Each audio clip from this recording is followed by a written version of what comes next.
Welcome to What We Watch.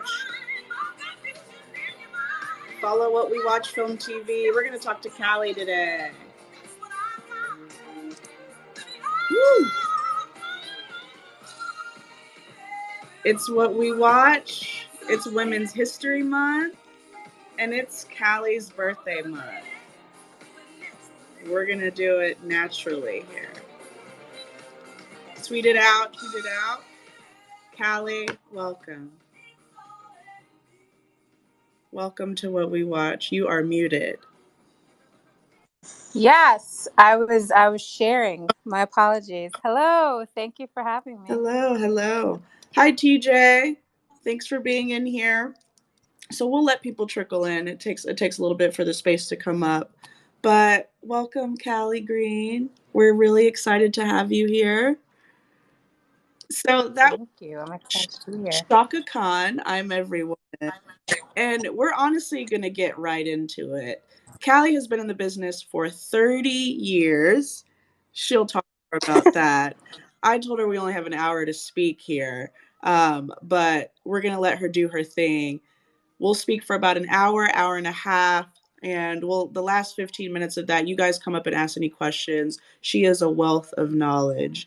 And just be sure to tell her happy birthday first when you get up here as well. So welcome to What We Watch, Callie, and happy early birthday. That was Chaka Khan, I'm Every Woman. Can you talk to us and just really start us off already coming in hot? You know Chaka Khan personally, I hear. And tell us how and why. I played that song. Callie is from Chicago. So, and Chaka Khan is herself as well. So, Callie, please take the stage. Yeah, I love that you did that. The connection there is I entered and won a singular beauty pageant in my life as an 18-year-old, and there was an event at which Ms. Chaka Khan and I both shared her makeup artist. And that was the first encounter that we had when I was about 19 years old. And then several years later, when I had moved to New York and was living in Brooklyn, um, there, there were the events that would happen in the parks. And she performed at Celebrate Brooklyn, and we had a chance to cross paths again there. And I didn't expect her to remember who I was, but I definitely remembered who she was, obviously, because even in that first encounter, having a dad who was a musician and just had the best record collection, it was one of those things where I just looked at her like, do you know who you are? And you are standing here in front of my face, just being Chaka Khan. This is absolutely amazing and phenomenal. So, yeah, that is the tie that I have to Ms. Chaka Khan, and I would say throughout the pandemic, the most played artist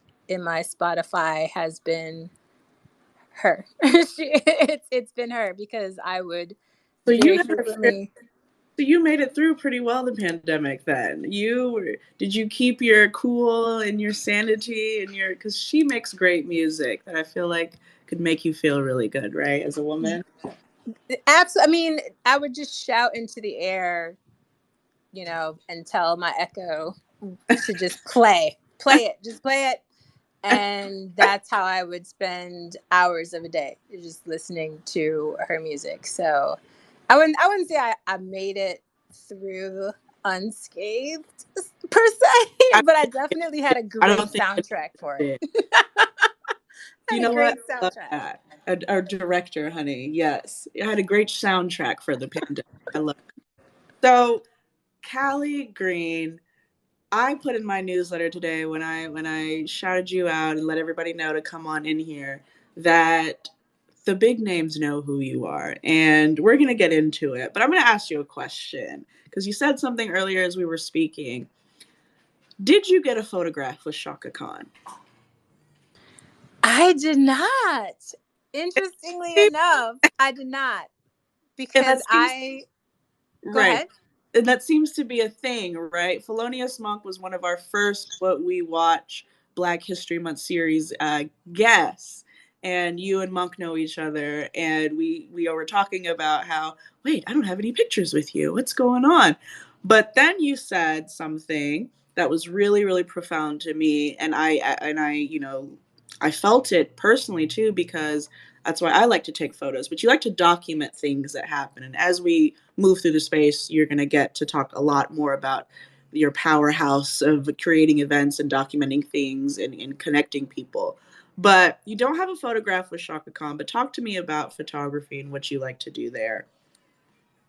Absolutely. One of the things that I started doing a few years back is a hashtag called docu-journaling. And it gave me a reason to share the experiences I was having and write really long captions. And they are actually a part of a book that is in the works, because I think that documenting the experiences that we have isn't only for the gram or showing other people, but for us to look back and remember those moments and to think about how we felt in those moments, and the things that might have come from that, in 10 years might escape our memories. But being able to go back and look at those photos or videos, that means a lot to me. And it's also a huge part of why I often find myself at odds with um, live performers who are like, put your phone down, be present. And I'm like, you don't understand. Part of my process of being present is documenting it. Like, because So that when I'm no longer present, I can come back to it and be exactly, again. Yeah. exactly. Yes, yeah. It's so funny, right? Because we get that a lot. Oh, you're not enjoying life because you're in your phone, and there is some truth to that, right? But and we'll talk about this here soon. But I lost a friend last year, and I would tell him that I'd be like, "You take so many pictures. Just calm down." He always had this big fancy camera, taking candid photos, taking videos. Going to Roots Picnic. We'll talk about that later.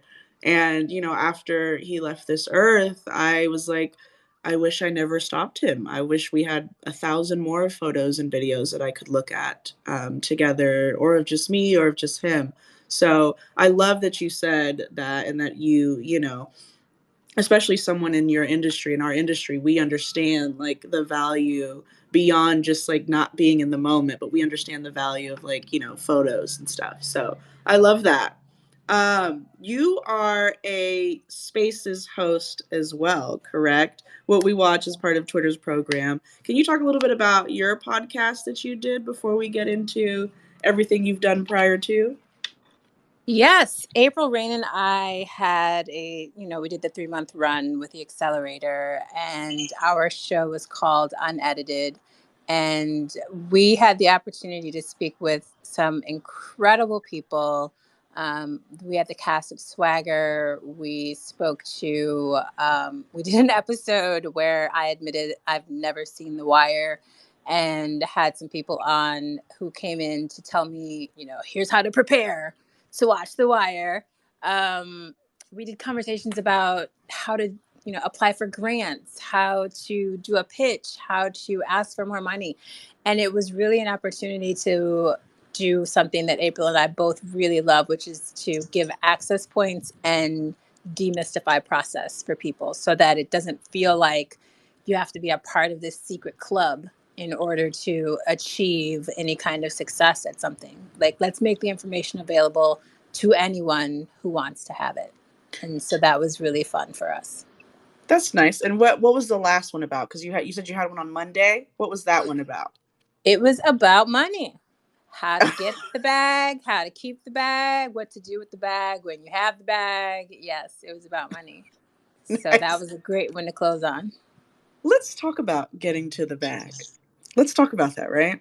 As a Black woman in this industry, you told me, and I want you to help, share this with the audience. You told me about something that you did a long time ago. You created a fake something of the other to go do exactly what you wanted to do. And you talked about how nothing could stop you. So let's talk a little bit about your journey to where you are today. Birthday coming up March 21st. What did you do back then to get to the bag that you're getting now? Well, I made a fake press pass. This would have been the mid 90s to late 90s. It was the era of boy bands and Britney Spears and Backstreet. And I made a press pass and got myself into, like, I don't know how many people have experienced going to Kinko's and doing things. I'm definitely aging myself, Gen X, very proudly. We love But it. went to Kinko's, had it laminated, made it look official, put it on a lanyard, the whole nine, and got myself into a lot of events. And just by what I would say, being professional and networking well, became friends with a lot of people to where when they were in the city, they would tell me they were coming as opposed to me having to chase down knowing who was where. But Mm. based on a lot of the photos that I took and the things that I wrote, I would cold email editors. I was living in Chicago, and it was my dream at that point to live in New York and be in the entertainment industry. And I have bylines in magazines that don't exist anymore, like Bop and the Big Bopper and Tiger Beat and Teen People. And yeah, and it all just came from the ideas that my parents instilled in me and educators, which was this really genuine, you can be and do whatever you want to be and do. And because no one was really telling me otherwise, and I hadn't experienced really being told otherwise, I was just out there being and doing all the things I wanted to be and do. That's lovely. And so, what was one of the first events that you got into? Because again, this value in documenting photography and videography, you took those things and you were cold calling, editors and stuff with your work that you were documenting, and that's kind of propelled you forward. What was some of the first events that you were getting in? Definitely an NSYNC concert. There was a Oh my, Britney Spears concert. I think the very, very first one was Jordan Knight did an in store at a mall, and I went and interviewed and took photos of him, and that interview and those photos I think were the first set that I sold. Again, Gen X, very proudly. New Kids on the Block were everything when I was 10 years old. So to go and be in conversation and take those photos, and then not only have them as documentation of the experience, but to get a check from it was pretty nice. that's amazing. Nothing was going to stop you from getting to the bag, right? I love that. And talk a little bit more about you saying that no one told you that you couldn't do it. It comes from, having parents that are supportive, but not just supportive. They also tell you like there are no obstacles. I'm not just going to support you in what you choose to do. I'm going to tell you that you can choose whatever you want to do. And I don't think a lot of people, felt that from their parents. So talk about how that kind of shaped your journey as well into film and TV and everything else. Absolutely. I would say that my dad, who passed away in 2007, was hands down my biggest cheerleader. And, as his baby girl, I could do no wrong. And I definitely leaned all the way into that. And so when there were things that I really wanted to pursue, because, my dad had taught me to read before I was 4 years old. And his mantra was always, people can take whatever they want to take away from you because you're a little black girl, but they can't take away your education and your intellect.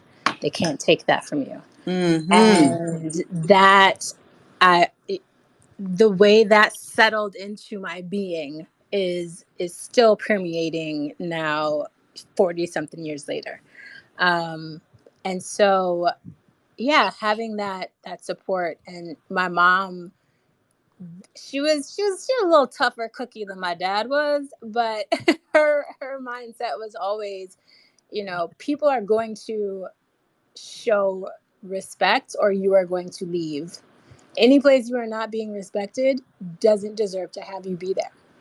And that is another thing that has, you know, shaped a lot of how I have moved through the industry to my benefit or otherwise, depending upon who you ask. But if I feel like I'm not being respected, I'm going to make some noise about it and be on my way. And that's due in large part to my mother instilling in me that it wasn't just something that would be nice to have, it was something that we deserved to have.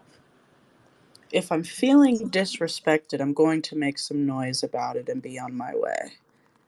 That is very profound. And I think, we're here celebrating your birthday month first, but then it's also like Women's History Month, right? So I think that's very profound for, women to hear in this space, but also Black women specifically. And now that we're on the kind of conversation about obstacles or doing sometimes, what it means to support yourself or speak out, sometimes to your own detriment, or what it may seem to somebody else as a detriment, but a piece and a necessary pillar for you. You used to work in the music industry, and we had a very interesting conversation that I wanted you to expound upon for the audience about being in the music industry, having a dad as a musician, and then how that kind of got you into film and TV and what made you stay in film and TV. What were the kind of differences and what were the obstacles that you found? Music, film, TV. Yeah, I would say, as we discussed, I knew always that entertainment in some capacity is what I was meant to do. I directed and starred in and produced and went on tour with the first play that I ever did when I was 7 years old. It was in our reading book. I asked my teacher, "Can we do this play?" She said yes. And I went about doing the most. And so, and again, it was one of those things, no one put parameters on it. So I I went for it. Um, I started in the music industry in large part because I had musician friends who knew I was a writer and they needed bios. So I would Hmm. write bios for them. And then that led to doing music PR. And then that led to being even further into music journalism on a real level as opposed to a fake press pass level. And I had the opportunity to be managing editor and director of social media for OK Player for about a year and a half, and it was just funny that the number of times that someone would comment on a post on social media, presuming that the person on the other side was a male, as opposed Mm, to, you know, this little Black woman over here who was right. writing all of that. And that was always the presumption, was that the person on the other side was a guy. And so, the disillusionment with the music industry came about, um, I would say the biggest turning point was being at an event and having someone I knew and kind of respected say, "Be careful with that drink on the bar there. You never know, I might put something in it." And I just, rape jokes, not funny. And the industry itself isn't always as kind and thoughtful as it should be to women. I have burned many a bridge in the name of saying exactly that. And sometimes it's disappointing to realize what side of the coin people are on. And other times it's like, all right, now I know where I stand with you as a human being. Thank you for letting me know. Um, But yeah, that was one of the big turning points where it was just like, no matter what I do when I show up in a space, if it's an event that I produced and put together, it's still, the perception is, oh, who are you here with? Like, you must be someone's assistant or somebody's Mm. groupie, or you're somebody's fan. The possibility that I could be the person who actually put it all together was low on the list of things that people would run through. um, and that was really frustrating. A lot of the time that was really difficult. And so um, I was working at a label after I left OK Player, and one of the roles that I had was in PR. And we had an artist who went viral for creating one of the viral dances before TikTok was a thing. And when his contract ended, they were like, okay, you can stop answering his emails and messages and phone calls. And I was just like, but wait, he's still a 24-year-old human being. And to just ghost him in that way feels so wrong. It feels Mm. so wrong. And that was the absolute final, like, this I understand how and why people do it and the joy that comes from it. Music will always be a part of my life. I have an event series that I do called Screenplay. We've done a bunch of live events. We did a virtual event with the Apollo. We screen a film. We talk to the cast and creatives from the film, and then there's music played from the soundtrack. We've done The Last Dragon. I did Juice. I did Under the Cherry Moon. We just did House Party last year. And the music, the ways in which music becomes a soundtrack to our lives, that will always, always, always be something that is near and dear to my heart. I personally just didn't have the fortitude to endure a lot of what also comes along with being a woman working in the music industry. But my Mm. hats off to those who do, and who do it really well. I love that. I love that. And it's interesting that you say this because you wear so many hats. And what can you talk a little bit about? I'm sorry, I'm really interested in this kind of what you're talking about and your experience in the music industry.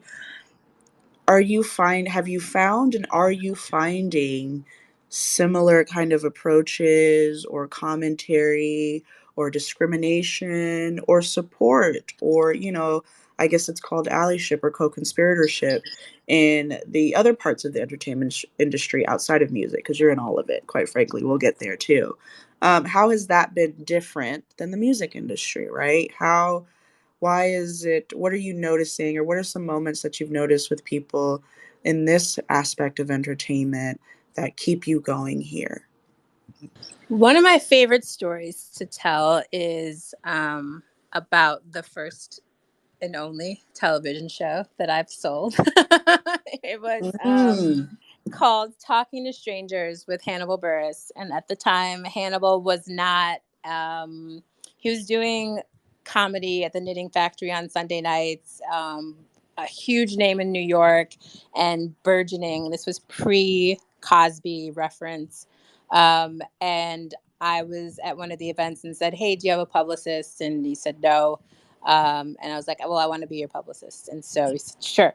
So we worked together for about a year, and one of the things that we did was we created a series together, and we sold it. And at the last minute, unfortunately, he got offered to do a film. And there's no way that you could tell someone whose trajectory is Right. going that direction, "Hey, no, don't do that film. Do this TV show with me." But while we were pitching, the big boss at the network to whom we were speaking said, and speaking to Hannibal, but looking at me, "And this is your publicist?" And Hannibal was like, "Yeah." And if you've ever heard Hannibal talk, you can hear it in your head. And the guy was like, "Well, she's the prettiest publicist I've ever seen." And without missing a beat, his response was, "Yeah, and she's also really good at her job." And Mm. that was a moment when I was just like, is Hannibal a feminist? Like, did I not know this all this time that he's a feminist? And that was a really encouraging moment for me, because unfortunately, as the Me Too movement, which is another thing with which I worked, pointed out in very disappointing ways, men in entertainment don't always respect the agency of women in entertainment. And so to have this person sitting next to me who could have very easily gone about whatever conversation because it was, about get in the bag, to have him say that was unexpected, but also just so affirming and empowering. That is lovely. I love that. And I think, it is Women's History Month, and these are the conversations that we need to be having. And I think it's important, too, that now that we're here and we're talking about how important it is for people to advocate for you, right? People in the entertainment industry to advocate for you. You go in, and I like what you said earlier about like having a face online and it being people assuming or not knowing that it's a Black woman behind that, right? And that can give way to a lot of conversations surrounding mental health, right? Which is also something that we can talk about. So, can you talk to us a little bit about mental health and the junction of mental health and women's history, your birthday month history, and how that kind of influences what it means for you to be a writer, producer, director, on-air host, podcaster, storyteller, right? I could go on and on and on about what you've done, Callie. So, talk to us a little bit about mental health and how people advocating for you affects that in your journey, and how people that were saying the things that were in the music industry were saying how that affects you negatively. Talk to us a little bit about that, please. I'd love to hear what you have to say. Absolutely. I unfortunately did not have a diagnosis for anxiety until I was in college, and for ADHD until last year. And so, the ways in which we compensate, particularly knowing that if we divulge too much about what we're experiencing, it could be held against us. Um, so, figuring out how to navigate through industries that are often anxiety inducing, um, it became an art form unto itself, because sometimes having to go cover that concert or festival with thousands and thousands of people in the space, and it's a high anxiety day, is not where you want to be, but it's what you have to do because it's your job. And I think more conversations, thankfully, are being had around protecting um, the mental health of people, particularly in the entertainment industry, especially as these accounts on Instagram and Twitter are coming to light, and people are sharing their experiences of, I was forced to work a 20+ hour day and had a breakdown. More conversations are being had around what it looks like to genuinely care about the health of people who are making the things come to life, whether that's the physical health or the mental health, but particularly in regard to being able to take care of yourself. If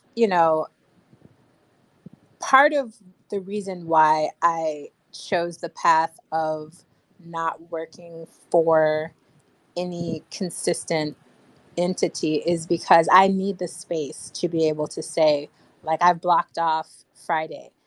Friday is a no people day. And that's a thing that I've been doing for 5 or 6 years, where if I have been peopling for multiple days at a time, even virtually, and I need a day to, or a whole weekend even, to reset, I'm going to take that time for myself, because I am no good to anyone else if I am frazzled and anxious and not feeling 100%. And because mental health isn't something that people can necessarily see as a visible impairment, it's often not taken as seriously. And so, again, thankfully, a lot of those narratives are changing. Not fast enough for me in the Black community, but they are changing. Oh, And I can confirm. I owe that. it's yes, yes. And I also want to say, because a lot of what comes back based on our roots and our ancestry, you know, pray on it and give it over to God and all of that. You can do both, right? You can pray on it and you can go to therapy. They do not have to be mutually exclusive. You can 100% do both things. Fully agree. so I don't so I yeah. don't flippantly recommend therapy because I've also gotten to the point in the conversation where it's like, I also need you to tell the truth. I need you to implement and internalize what you're learning. I need you to find the right therapist. If the therapist doesn't feel right to you, don't be afraid to change. And I also don't just recommend it because I know that, speaking of marginalized groups, not everyone has the same type of access.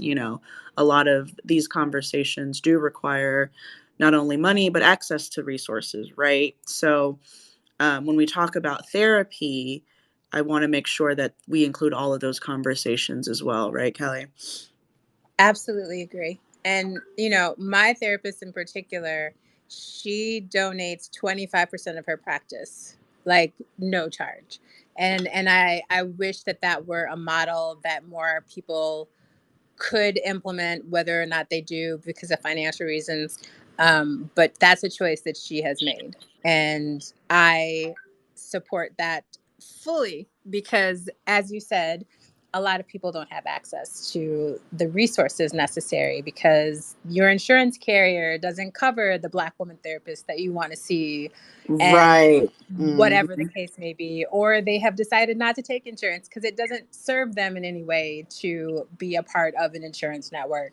And that $300 an hour or whatever it could be is cost prohibitive because also rent is due and you like to eat food. So it does become a bit of a challenge in a lot of ways. But that being said, with the research and unfortunately an exorbitant amount of patients, it is possible to find resources that are affordable and available um, where you are. Honestly, But it does take, like my littlest brother, because he is disabled, he has been on a wait list to get a new therapist for far longer than I would like, and to the point where the family is, discussing how do we cover it, because again, mhm.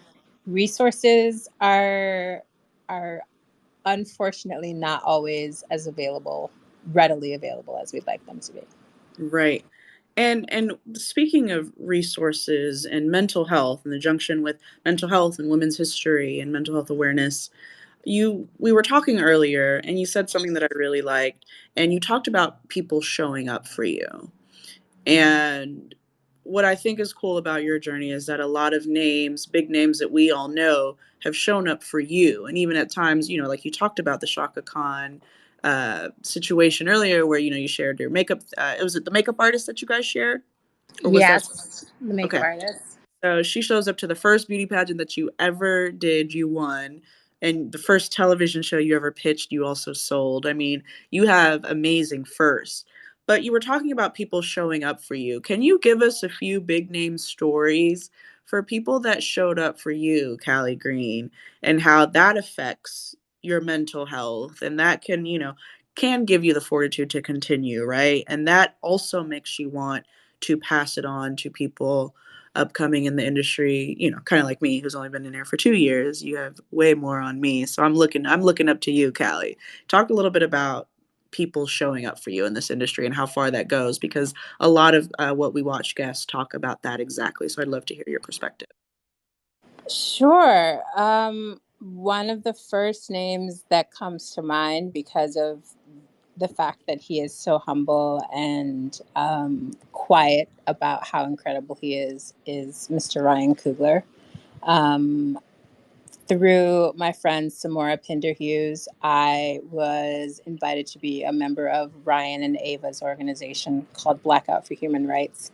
And once invited, one of the first and biggest things we did was a fundraiser called Justice for Flint that was done on Oscars night. I believe it was 2015 or 16.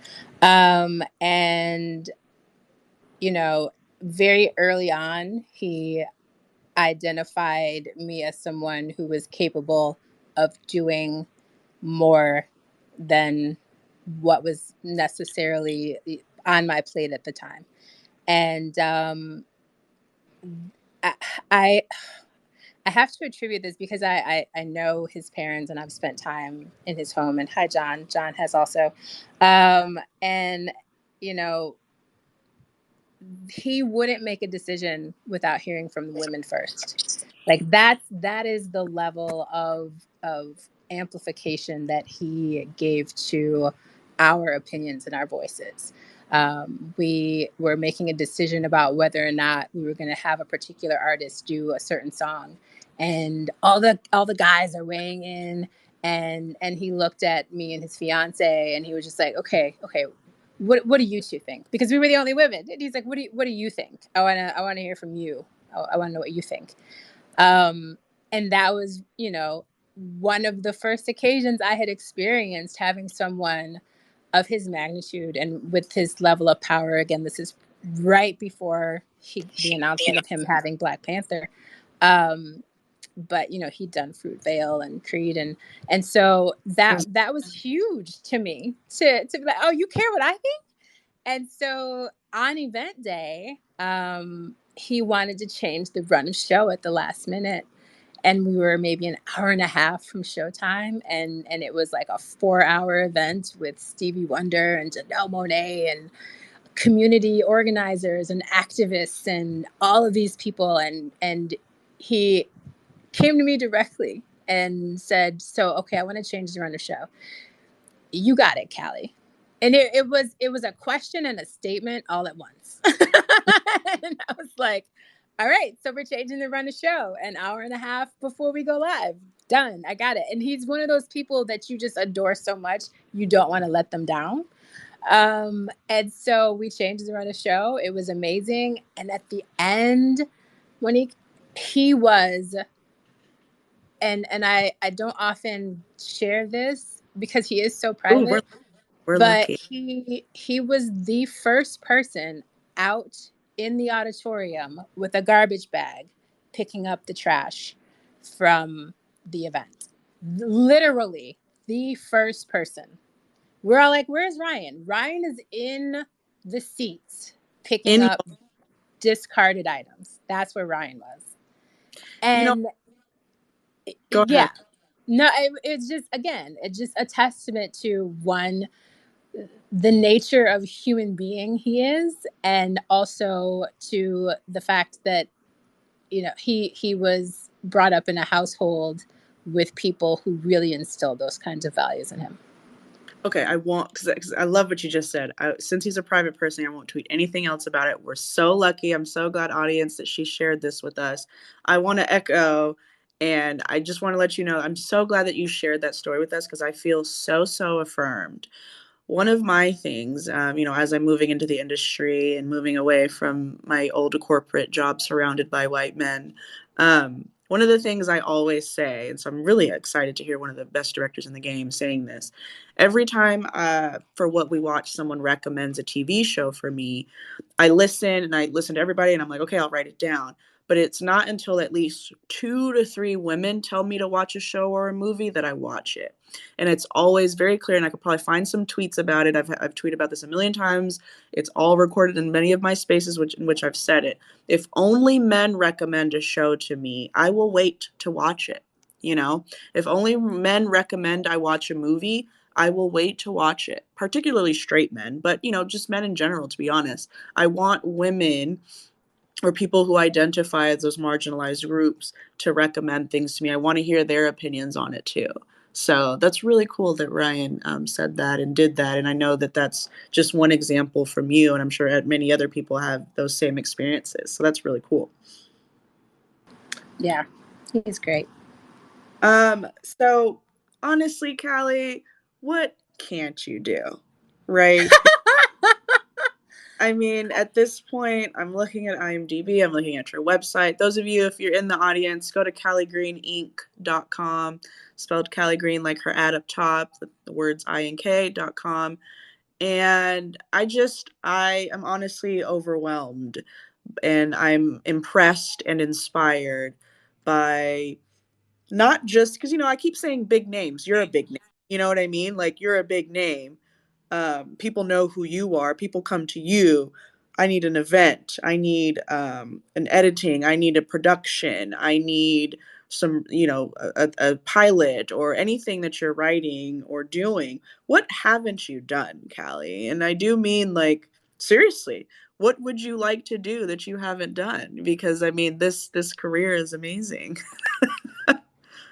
Thank you for saying that, and it is nice to hear. And every now and then, I do look at my bio and take note of what I've been able to do, because I haven't been a person who's chased social media followers or public facing notoriety.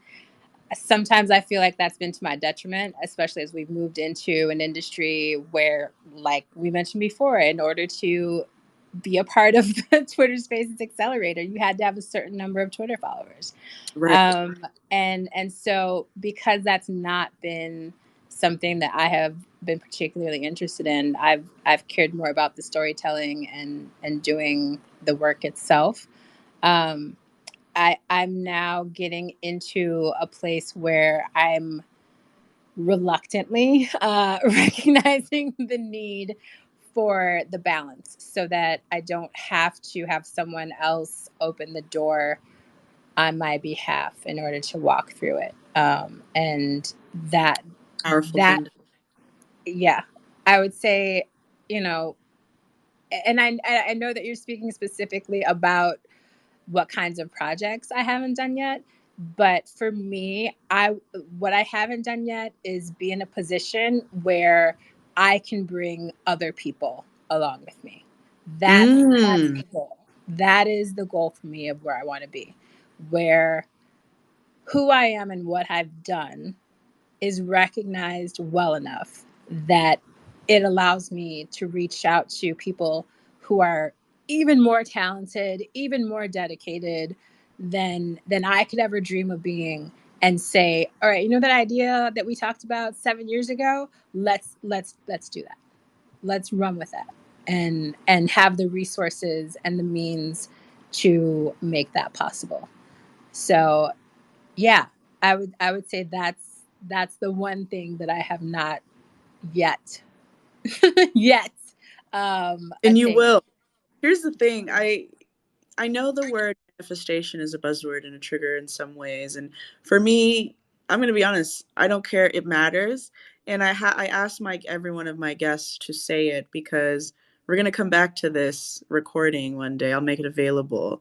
And what you said just now will have been done. Okay? And you are a creative in this industry. You know the power of, just getting, I mean, you made a fake press pass at one point to get out there. No one's going to stop you. So I just like for my guests to go ahead and just say it into the universe. This is what I want to do. And if you could please, because we also talked about this, expound upon that in the ways, not only do you want to bring other people, but the word legacy comes up, right? And you're nowhere near your end, but Oh, you're I see you here. trying to make me cry again. Okay, no, it's cool. It's cool. It's cool. We're allowed to cry. We're allowed to cry. I love to cry. I'm a water sign. I love crying. But we talk about legacy, right? You're a Gen Xer. You're going to be 40 something here at the end of the month. And you talked a lot about what really drives what you're doing now. It's not the publicity on social media, right? Like those Gen Zs and millennials of us that, find that to be very, very important. What is driving you, and what is the legacy that you want to leave, whether it be on Twitter or not, right? What is that legacy and what's driving you and why? Um, there are two things in particular. One is my niece. She is 6, and I think about the ways I show up in the industry and the projects I work on and the stories I want to tell. Um, a lot of it is for her. A lot of it is so that she can look back at it and either feel a kinship with, sorry, someone who adored her and is no longer with her, um, but also just have an education, because the ways in which a lot of us, especially Gen X, were robbed of knowing fully what our history was, um, is so unfortunate. And Mm-hmm. so the legacy of it is in part for the people who came before me, people like my dad, people like Toni Morrison, people like James Baldwin, people like Bell Hooks, um, the storytellers who, Nina Simone, like, who put their lives on the line for us so that we could be here doing these things, and for the ones who will come after so that they will know. You know, like you mentioned Summer of Soul, the fact that we didn't know that existed, Oh. it's disgustingly unfair that it took until 2021 for the world to know that that was a thing that happened. And for a lot of us, you know, we didn't grow up knowing what Juneteenth was. We didn't grow up knowing about the Green Book. We, like, all of those very important parts of who we are, completely erased from the narrative of our stories. And Mm-hmm. it's super important to me that that not be what continues. Let's I want to sit with that for a second. And I literally got chills when you said Summer of Soul. So let's go ahead and talk about it, right? Let's do it. And I think that was so profound and so beautiful. And you're right. This is women's history. This is what we're talking about, and especially history. I think some people say her story, right? And I like that too. Um, when we document these things, right? You were talking about photography and videography and the stories that we tell, right? That's why I want to be a writer director. If I may just very quickly share with you that I'm here today because of a South Korean director's film, Parasite. You may or may not know. You guys should know. If you're in this space, you should know. Yes. Oh my And goodness. I walked out of that theater. I was very unhappy in my job, making plenty of money, doing great. Everything was fine except I wasn't, right? I was very unhappy and I was like, this doesn't feel like the legacy that I want to leave. And yeah, I'm nearly 30, but I'm talking about my legacy already because it does matter. What we were robbed of before, I don't want people in the future to be robbed of, and I want people to be able to hear what Black women have to say about what has been going on, right? Who's writing the history books? Who's writing these movies? Who are we highlighting? Whose stories are we sharing? And so, because of a South Korean man, and I was in a theater with maybe 150, 200 people, different demographics, we all walked out stunned. My jaw was on the floor. I was with a friend of mine. I was almost in tears at just how fucking beautiful this film was. And I'm like, I'm a Black Panamanian woman living in, Texas, and I want to tell my story and I want to move people like this. So I'm really glad that you've kind of honed in on that. And let's talk about Summer of Soul, right? I shared some tweets up top, you guys. I'm going to ask the room right now. We're going to talk to Callie here in a little bit. So if you want to come up, click the mic at the bottom left and request and come up and talk to Callie. She is a wealth of knowledge and has a ton of experience with a lot of your faves. But bottom right, there's a heart with a plus emoji, and I've seen some of you already know how that works. Please clap if you know what Woodstock is. Peace sign if you don't know what Woodstock is.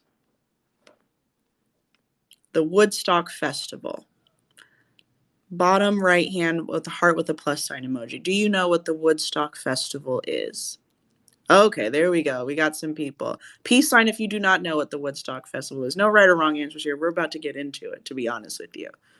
Okay, clap your hands if you've seen Summer of Soul by Questlove, by Amir, according to Callie.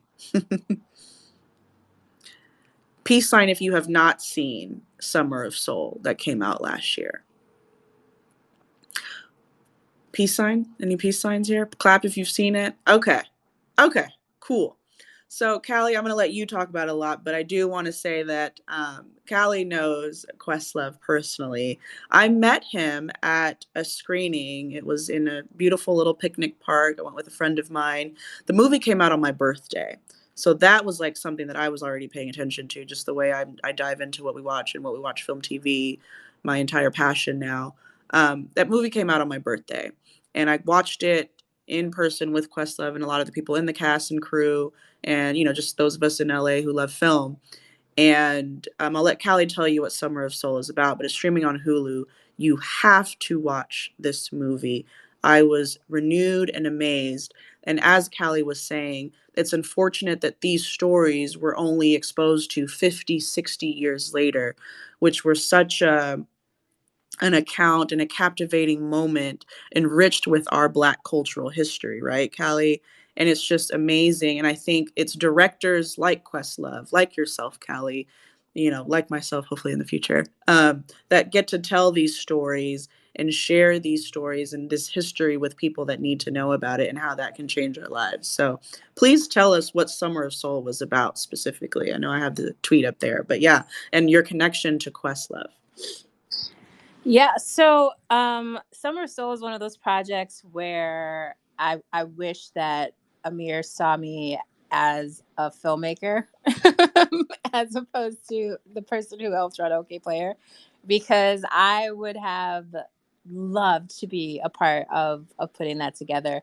There was a festival that happened in Harlem in 1969, and it was recorded. So people knew that it happened, it existed, it was documented. And unfortunately, I think it was in what's now Marcus Garvey Park, I think, if I'm remembering correctly. I should Google. Yes, yes. But yeah, it was just one of those things that happened and then went away. Whereas, like you mentioned, Woodstock is referenced on a regular basis. Right. Everyone knows what Regular basis. Woodstock is. Everyone knows. Even the second one, which was terrible, and why did you try to do it again? Um, People know about that, but no one had heard of this Harlem Cultural Festival that took place with the biggest of the biggest names. Literally Nina every name in there, Simone. Yes, Literally every name in there. I was like, oh, I know. Why didn't I know that they did this? Yeah. exactly. And it is, a travesty at how easily our history and our culture gets erased from the cultural zeitgeist, the big picture of what's contributed to art. And the fact that, this is something that they were able to do. I'm so proud and excited for the accolades and awards and everything that it's getting, not just because Amir is someone that I know, but also because the legacies of these people and the event itself deserve to be as widely known as a Woodstock. If not more, to be honest. Can we be honest? Say that. You know, and talk about your relationship to Amir Questlove for me, because I talked about my friend earlier, but I fell in love with the Roots maybe, I want to say 8 years ago. And I only found out in 2016 about the Roots picnic, and I think it only started like maybe I think it was like what, second, third annual year that what's 2016? What year is that for the Roots picnic? Because I know you were heavily involved in that. Ooh, that is an excellent question. The Yeah. first one I did was in 2014, and I don't remember what that would have been, but it was still relatively early. It was, Right. I want to say within the first 5 years for sure. Okay, that's what I figured. And so my friend and I were like, we're gonna do this, and he's from Philly, and so that was like our thing. Every June or July, it was around the time that these festivals would happen, the Roots Picnic, and a lot of people didn't know about it. And I'm like, I'm obsessed with film festivals and music festivals and all that kind of stuff. So me and him would go, and so I went to the Roots Picnic from 2016 to 2018 with him, and then I lost him in 2021. Actually kind of to COVID, to be honest with you. So that was a very difficult time for a lot of us. But I fell in love more so with the Roots just from a cultural perspective, right? I knew their music, but I had never really understood their history. So I went from loving their music to loving the culture and what they represented in their work at the film festival or at the music festivals, and then just kind of seeing Questlove talk to people about the creation of Summer Soul. Can you share with us what you can a little bit about your relationship with him and how that affects how you move in the industry and things you've learned from him as well? Absolutely. And I just fact checked myself, and I didn't even realize this. The first one was in 2008. Oh, wow. Yeah, the first. How So the small one was that I did in 2014 was the seventh annual, but I know that they moved to a bigger space. Yeah, Um, smaller, yeah. yeah, they were. It was, I forget, something landing. Is the space that they were in Philly. In any case, yes, happening for a very long time. I first encountered him. He's kind of unmistakably himself when you see him. It's Very much. like you can't, yeah, like other than the jokes about him and W. Kamau Bell, who is also a member of Black Out for Human Rights. There's he's singular, very much so. And so I was living in Chicago, and the Roots would come through and play House of Blues on a pretty consistent basis, and my friends and I would go to the shows, and they just sort of walked around like, like it was nothing, because at that point it's the early 2000s, it's pre-Kimmel, and Chicago, and the stories that have been told is, they would tour. If there's 365 days in a year, they were on tour for 300 of them, and that was just sort of how the That model worked. dedication. And so yeah, that was the first sort of encounter. The official meeting happened when my friend's husband, Jesse Roman, was like, "Hey, my friend is DJing at this event. You should come and hang out with us." And I had just moved to New York and wanted to be where the cool kids were. And so I went, and his friend who was DJing was like, "It's fucking Questlove. What do you mean? Like, your friend is DJing?" Love DJ.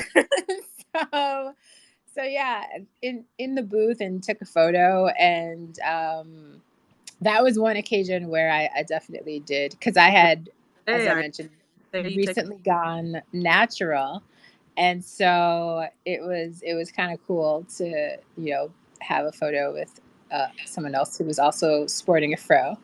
And yeah, that was the beginning of it. And I think either I requested him on Facebook, or like, because I tagged him in something. Either way, Facebook friends since like 2008. And then I started working at OK Player because I volunteered to work at Roots Picnic in 2014. Because I had produced smaller scale things, but I wanted to know what it was like to produce something on a bigger scale. And so I volunteered to do that for free. And the trade off was having access to being around all of this really incredible musicianship and artistry, and seeing the intricacies of how things work, but also networking a bit, and getting to know how things actually functioned in that kind of a space. And so when a role opened up at OK Player, and the people in charge at the time reached out because they'd worked with me, and offered me the position, and I said yes, because at the time I needed a job. I wound up being there as the managing editor and director of social media for about a year and a half. And through that became even more intertwined in the Roots world, Mm, because they were the, the face, especially Amir, the face of OK Player in a lot of ways. And so, they to this day remain one of my favorite live performing like of anything. Like there are few things that beat a Roots concert, I- because uh, they go all in, and and it's entertainment at its finest and musicianship at its finest, and they really care about the presentation of it. Everything from, I don't know how many people even remember, they did a very small event at the Public Theater that was outside the realm of their typical hip hop esque musicianship, that was more about the storytelling, and I loved that because it was more theatrical in nature. And so to now see Tariq be, getting ready to go on Broadway with Black No More, which was an idea that he had. I remember I want to say 2015 or 2016, they had gotten the rights for it, and it was just sort of ruminating, and in talks and writes and rewrites. And I don't think people understand a lot of the time the dedication that goes into the final result of what you see on uh, stage, or in a performance, that might have started even a decade prior. But because people chose to stick with it and write it out because they believed in it and they really wanted to see it come to life, we then get to be the recipients and the beneficiaries of that work. So yeah, that is how I was able to, be in a position to occasionally have a text message answered by somebody from the Roots. I mean, and can I just echo what you're saying about the dedication to their artistry and the care? And as you were talking about just what it takes to put something on stage, it could be decades of work. I think about that with just what it takes to put things on screen as well, which is a lot of why I love what I'm doing. And I love film and TV, particularly film, just the dedication to the artistry and the time put and the teamwork, right? We have these names that we put on the front and we have on the online if you Google them, but there are teams of people creating, these films that you enjoy and these festivals that we enjoy, and it's so important.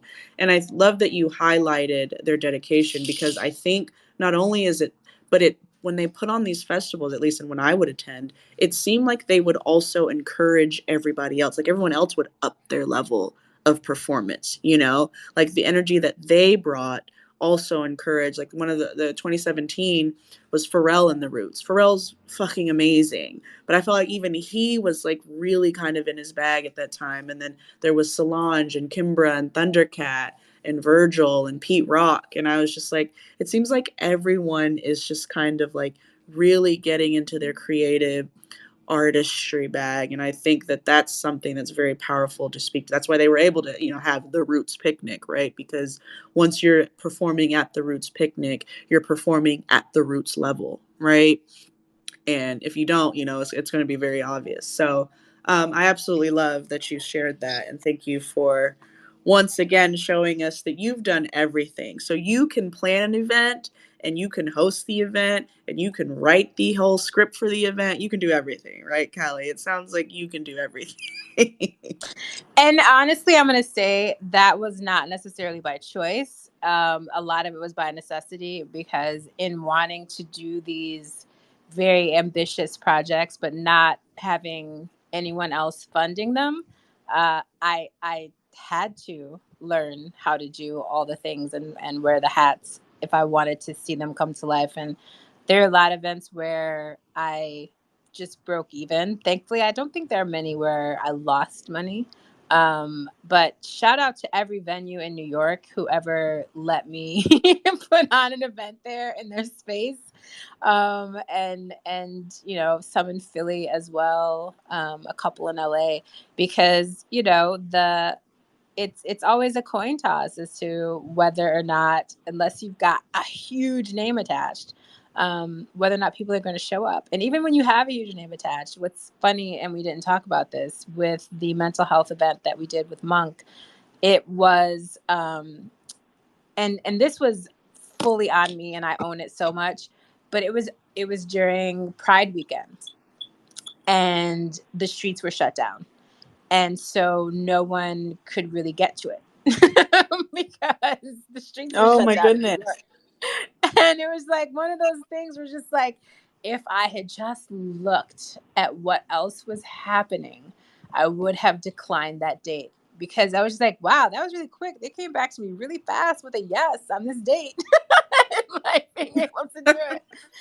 And I was just like, if only I had looked. And so yeah, there are lessons to be learned everywhere, but the necessity of having to wear all the hats, definitely was born of, I can't afford to pay someone else to do it. No, that's beautiful. And you know what? I love that you said that, because again, that's the intersection with, like you said, and this is exactly what I was going to get to. You being so honest about, like, sometimes it's not that, oh, I'm just so talented and want to wear all the hats and I want to be everywhere. It's that I have to be. And I think that speaks to being a woman. That speaks to being a Black woman in the entertainment industry. And that speaks to, what it takes, and the fact that you need people around you to kind of advocate for you, but even if you don't get that, how you can advocate for yourself and still succeed. And I think that's extremely powerful.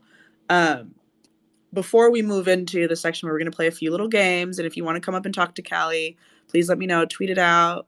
Callie, you can tweet it out too, that you're, open for questions and comments as well. I wanted to talk a little bit about your project that's coming up. I think you have a podcast. Maybe someone told me that you have a podcast. I want you to talk about your podcast, and I want to ask you about a pillar of what we watch. And I want you to tell me your favorite writers and directors. So, 3 parts. Talk to us about your podcast. We can tune in whenever it's coming out. I'm going to ask you about the pillars of what we watch. And then I want you to tell me your favorite writer directors. You can answer that in any order you want. Go ahead. Well, I'm going to start with writers and directors, because I tend to be a fan of writers' rooms, because while this person's name might be the name that gets tossed out as the writer of the episode, the Right. room itself contributed so much to whatever it is we see on screen. And some of my more current favorite rooms definitely include Insecure. That one was hard to let go, especially having watched those characters evolve. There's a show called Grand Crew that I don't think enough people are watching, with Nicole Byer and Echo Cal. I'm going to butcher his last name. I had I had Iffy on the show last week, and he is on Grand Crew. Or is it? No, it's not Iffy. I think it was Tristan J. Winger. One of them is also on Grand Crew and was talking about. Yeah, we all need to start watching it, and I did have him on the show, and I'm well connected now. I'm tapped into Grand Crew. Me and my friends are in. It's such a good show. Abbott Elementary.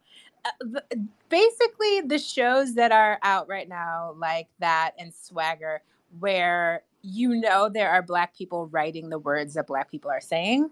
Oh, And, it brings me so and much joy. You have no idea. I was like, I don't know how I made it through yesterday without Abbott Elementary if it weren't for me going to a listen, support. and the fact that there are shows, and I, we had the cast of Swagger when we did Unedited, and Reggie Bythewood has become someone, that I can reach out to, and I'm just in awe. But the ways in which, you know, it used to be where if you had 2 Black people, like New Girl, for example, right? there, there were Get into there it, were girl. Get two into Black it. men on New Girl, and that was a big deal. It was a huge deal, right? Yeah. Because other than that, it was like, in the 80s and 90s, we had, Living Single and basically anything on Fox or UPN, and those were all Black casts, but that trailed off a bit for a minute. And so to be seeing that happening more frequently, with, again, specifically knowing that the people writing the words look like the people saying the words, Right. is a big deal. It's a very big deal. So yeah, those are some of my current favorite writers' rooms. And then just in terms of directors, it's never not going to be a Ryan Coogler. Um, the way that Black Panther, and as a writer as well, because he was a writer of that. Um, Right. we will never have that again for multiple reasons. That was Mm-hmm. lightning in a bottle. Aqua- And so I think, you know, that is the epitome, because of what he's accomplished as an artist, but also who he is as a person. That just makes it even more special to me. Mhm. There, Regina King, who it breaks what she is enduring right now is just stunningly heartbreaking, because she's someone, again, Gen Xer. I've been watching her on TV since I was a kid, and she was on 227. So to have seen how she has evolved into someone who can command the screen both in front of and behind it as a Black woman, that's incredible to me. I'm Absolutely telling incredible to you, me.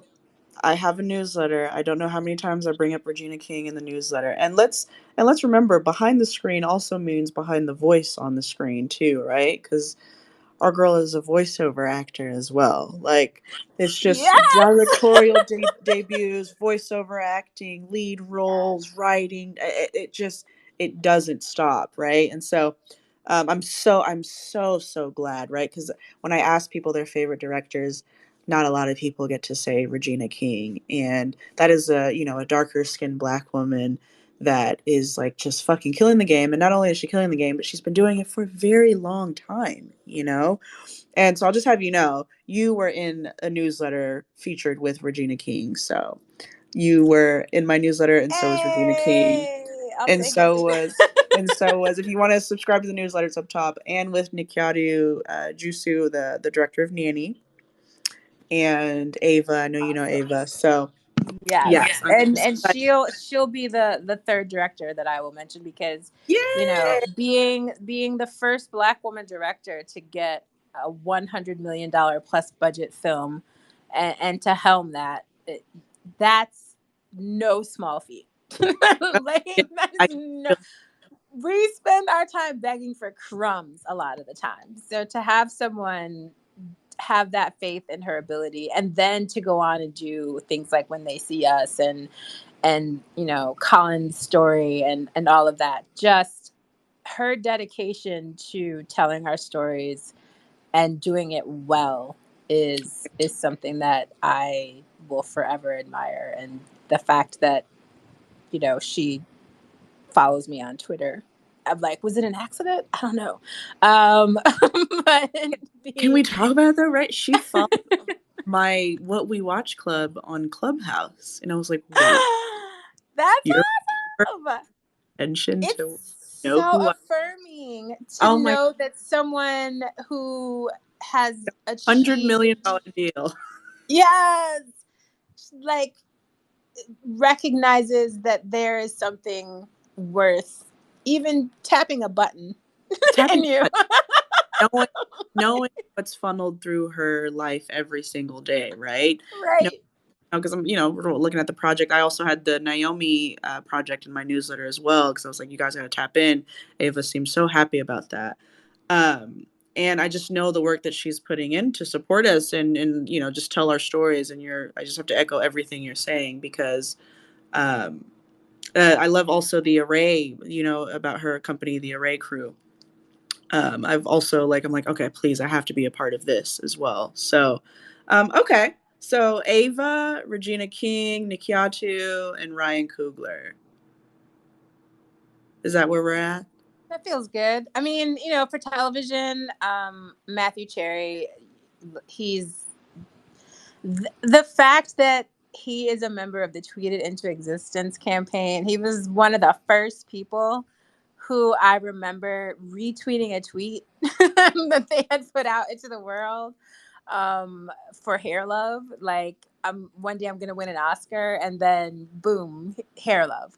And so yeah, he's also a great voice. Aaron Covington actually directed a bunch of stuff, but one of the things was also a music video that I produced for Ryan Coogler's brother Noah.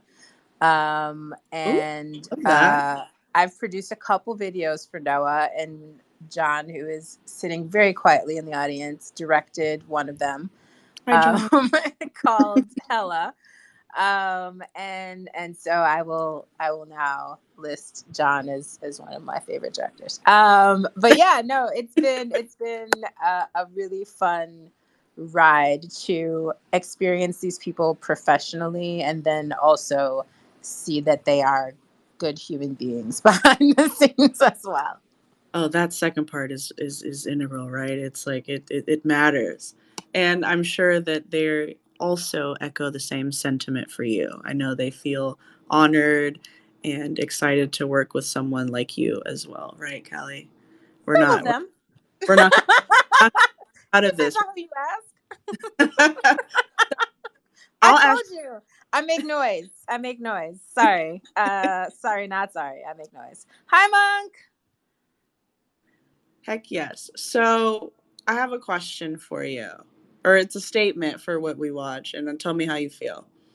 Every movie is a romance movie, meaning that there's always going to be an element of romance. How do you feel about that statement?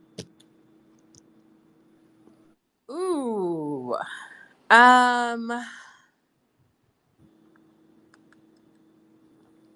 mm, on a scale of 1 to 10, 10 being fully agree, 1 being I don't agree at all, I would probably say I'm hovering around a 7.8. Good. That's good. Okay. All right. I got Yeah. a little scared Yeah. there.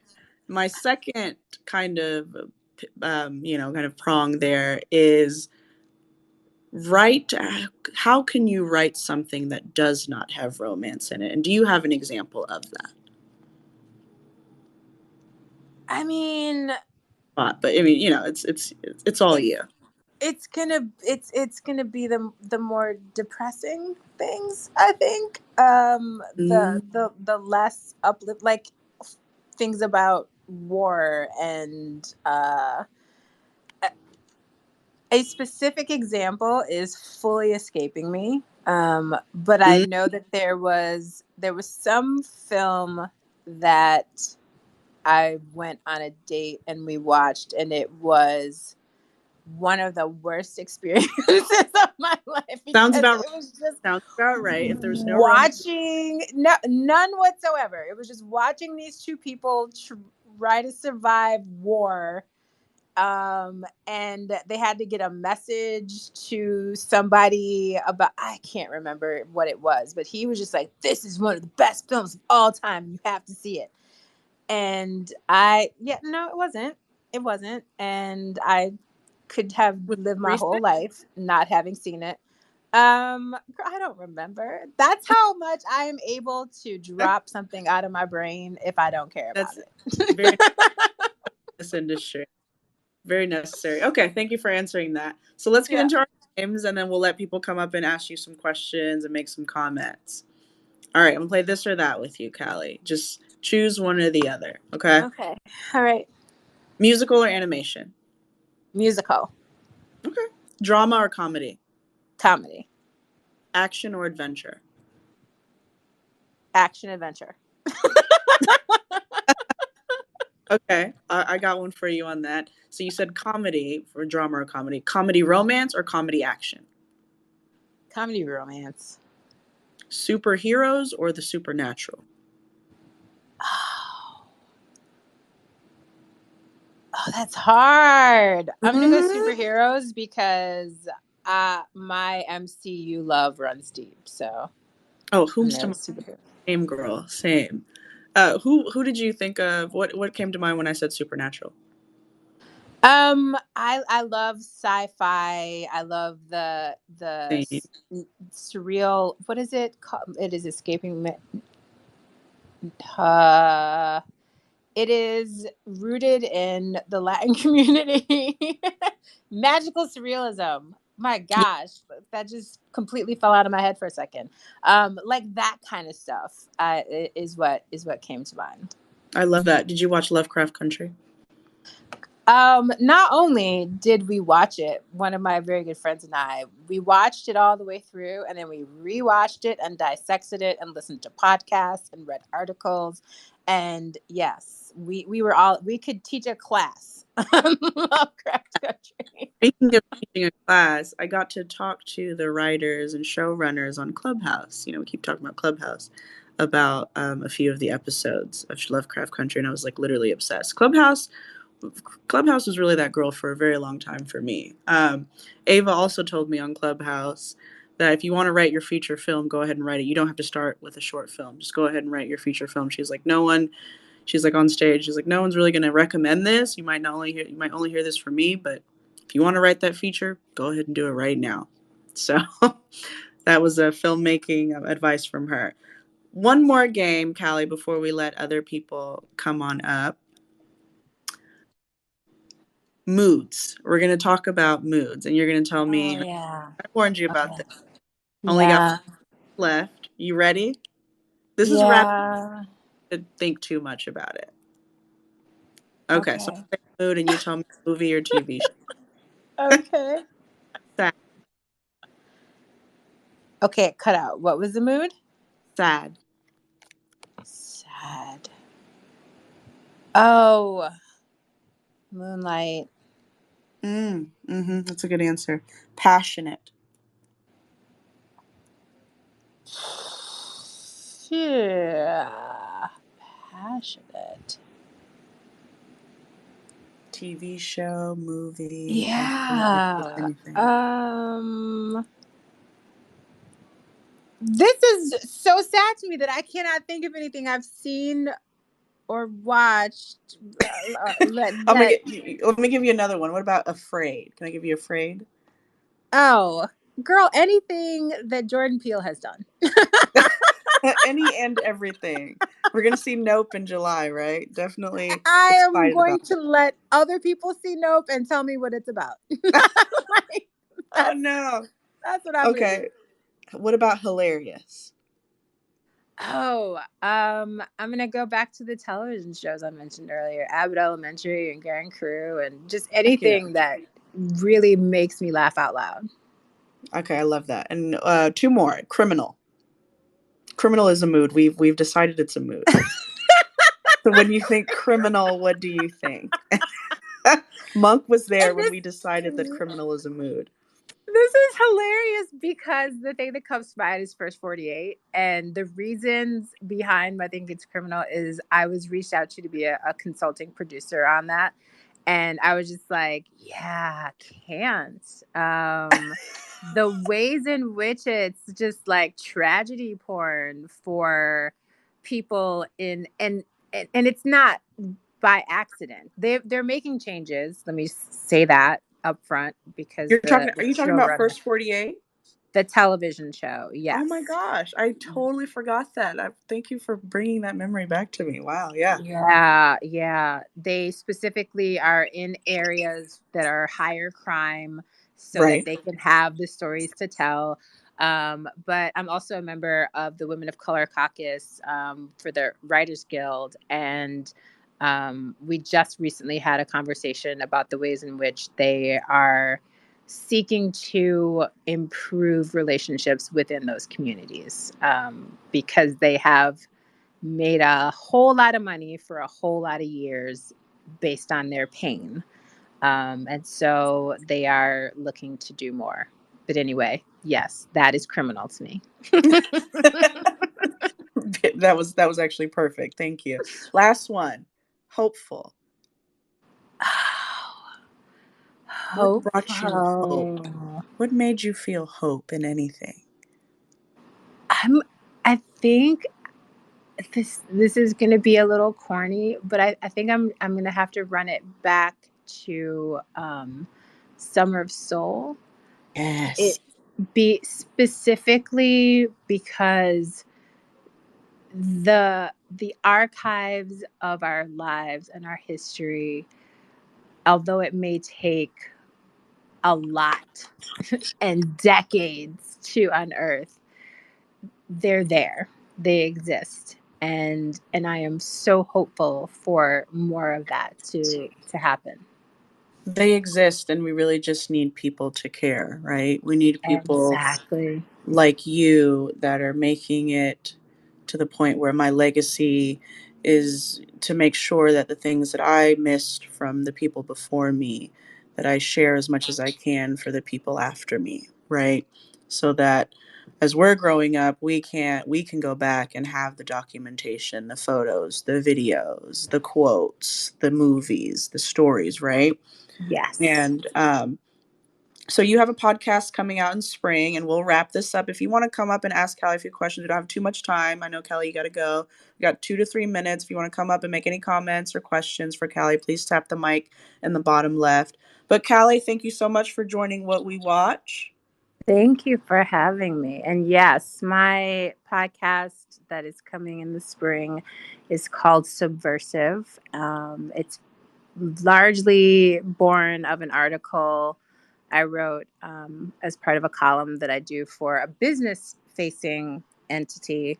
But the editor in chief basically has given me a wide latitude of I want you to talk about things because you're a Black woman and the ways in which they impact you. And I wrote an article about Black women, women in particular, but particularly Black women being labeled as difficult. And it blew up on LinkedIn. And people had a lot of things to say about that idea that when you speak up for yourself and what you deserve and you refuse to settle for being treated any old kind of way, having the label of difficult tossed on you can Mm-hmm. really impact the ways in which you're able to move in the world, professionally and personally. And so the challenge in that was, the next time you find yourself wanting to call a woman difficult, is it because you can't control her? Is that the reason why you think she's difficult? And so Subversive is going to be about having conversations with people who are either looking for seats at tables or have the decision making power about who gets to be at the table, or just want to burn the whole table down and start all over again. And how we can really and truly impact change. So it's not just about what the problem is, but problem solving in problematic spaces.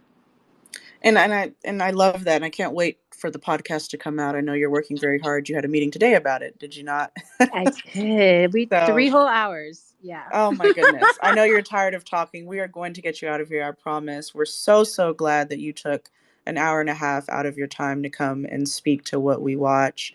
And we are going to support everything that you've talked about, everything that you're doing moving forward. And I look forward to Subversive because as you were speaking, I think a lot about what it means and when we say, why do you call a woman, difficult? It's because there's the juxtaposition of when a man does it, you call him assertive. Mm-hmm. You call him powerful. You call him Right. influential, right? And as my editor pointed out, no one uses the phrase boy boss. Yeah. But girl boss gets tossed around all the time, and people wear it like a badge of, yeah, I'm a girl boss. But no one's like, yeah, I'm a boy boss. Like, Boss, that doesn't boss, happen. boss doesn't even have gender. So boss is literally genderless. So what are we Yeah. talking about? What do you mean girl boss? What is a boss? It's literally what it Yep. is. Yes, Yep. I'm the boss. And yeah, and I think I've seen like comments about that, like I'm not bossy, I'm the boss, right? Women Yep. get called bossy as opposed to the noun in which they operate, a boss, right? And you talked a little bit earlier too about how when you were running shit, they would come to you and be like, "Oh, whose assistant are you?" Just Right. immediately, very comfortably saying that to you in those, entertainment industries, right? And so when we talk about women's history and your your birthday month, right? Because that's what's most important. It's your birthday month. So happy birthday to you. And then, oh yeah, Women's History Month as well, I guess. Sure. Uh, and then, Black History Month is technically over, but me and you talked about this, Callie. We don't stop that. It never No. stops. It's Black History year, decade, millennial, or millennium, century. So thank you so much. I have someone up here that wants to speak to you, Ethan Frome. Welcome to What We Watch. Welcome to Callie's Space. I told you guys I require first a happy birthday, and then you can say whatever you want to say. Go ahead and... Oh, I have you muted. I'm so sorry. I'm like sitting here waiting for you to talk. I have you muted. Go ahead and unmute, Ethan. Hello. Hello. I'll follow your rules. Happy birthday. It's I love not that. until the 21st, but I thank you. Oh, okay. A Pisces. Cool. The date So, switches to Aries. But anyway, continue. oh, you're right. My bad. Um, so I just wrapped up. I just wrapped up 2 books, and they're on like how to navigate the business as like a writer. There's a writer's version and one for directors. But the last thing that I thought of, like probably like last week, that I'm actually going through with is like a list of like films and like things to look at for, various reasons. So here's my question, with the context of that. The 5 best films you've seen in your life. Now, this is very specific. Best, not favorite. And it could be best for whatever that means to you. So that could be the filmmaking quality, best because of how it stuck with you over the years, a memory. Like, I've asked a lot of people this, and I've gotten a lot of different answers, and I've been exposed to a lot more films I never knew and thought about. So that's the angle of it. Yeah, you are testing my ADHD right now.